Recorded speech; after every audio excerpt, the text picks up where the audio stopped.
dans la métropole. Oui, la pollution sur les 3/4 de la France et aussi toujours le froid. Ce matin, on a relevé moins 11,6 degrés au Puy-en-Velay, moins 10,7 à Guéret dans la Creuse. On a frôlé les moins 10 à Saint-Étienne. Aussi, question, quand il fait si froid dehors, comment faire baisser sa facture d'électricité?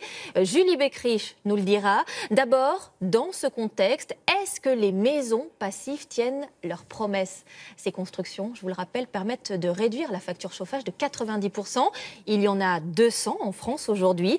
Voyons comment elles fonctionnent ces jours de grand froid. Johan Rolla, Olivier Feugnette et Pierre Beretta. C'est une maison de la banlieue de Tours, en région centre, qui ne ressemble à aucune autre. Et la fierté du propriétaire, ce n'est pas seulement son apparence. Enchanté. Donc c'est chez vous? C'est chez moi. Mais surtout ses performances. Vous allez sûrement devoir tomber la veste parce que... Oui, il fait chaud. Normalement, il fait bon. Si Benoît Rageot nous accueille en bras de chemise, c'est que ce jour-là, il fait plus de 21 degrés à l'intérieur, contre moins 1 à l'extérieur. Et pourtant, le seul radiateur du rez-de-chaussée est à l'arrêt total. La chaleur ici, ce n'est pas une affaire de chauffage, mais d'isolation.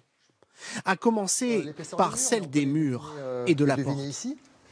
Ce sont des murs qui sont assez épais, qui sont des caissons en bois dans lesquels il y a de la ouate de cellulose qui a été injectée. Tant qu'on est là, on peut regarder un petit peu l'épaisseur de la porte, qui est une porte spéciale. Le froid de l'extérieur n'a aucun moyen de rentrer à l'intérieur.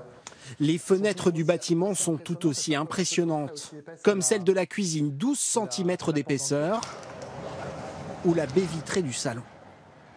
Tous les vitrages ici sont en triple vitrage, avec un principe tout simple qui est de bâtiment très ouvert au sud pour capter les apports solaires.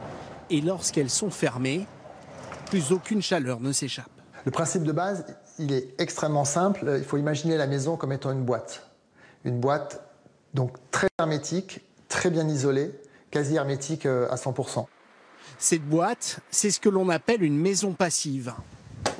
Le local technique. Un bâtiment dont l'air ne circule qu'à travers ce circuit de ventilation très particulier. Dans ce tuyau-là passe toute l'air qui quitte la maison. Dans celui-ci, c'est l'air qui rentre. Et l'air qui part autour de 20 degrés réchauffe l'air qui rentre de l'extérieur qui est ici. Et tout se passe dans cette machine. À la construction, tous ces investissements ont représenté un surcoût de plus de 30 000 €. Voilà. Presque 10% du prix de la maison. Mais ils ont permis à cette famille de diviser sa facture électrique par 8. Pour 188 mètres carrés, Benoît n'a dépensé l'année dernière que 190 € de chauffage. Hier, par exemple, 18 kWh, 2,34 € TTC, alors qu'il faisait moins 5, moins 6 dehors. On se dit que ça fonctionne et qu'au moins c'est de l'argent qui a été, je trouve, bien investi. Et en tout cas, on ne paye pas les factures d'électricité monstrueuses.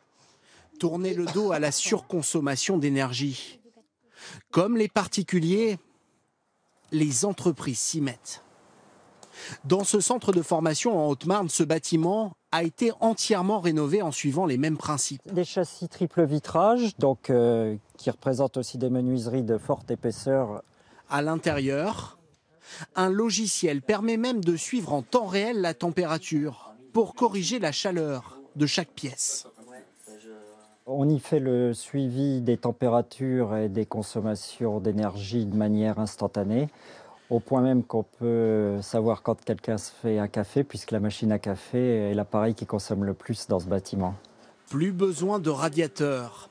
Dans la salle informatique, par exemple, la chaleur émise par les ordinateurs suffit à réchauffer la pièce. Une solution qui fonctionne parfaitement. Seule Gaëlle, la secrétaire, a encore un peu de mal à faire le deuil de ce petit chauffage d'appoint. De temps en temps. Oui. Quand ça chauffe, pour faire chauffer, quoi, mettre. Et puis après, une fois que la température est idéale, on le coupe. Parce qu'il fait vraiment trop chaud après. En France, 200 bâtiments ont reçu le label Maison Passive. 3 fois plus économe en énergie que les normes de construction actuelles. Un standard qui pourrait devenir obligatoire dans toute l'Europe dès 2020. Julie Beckrich, si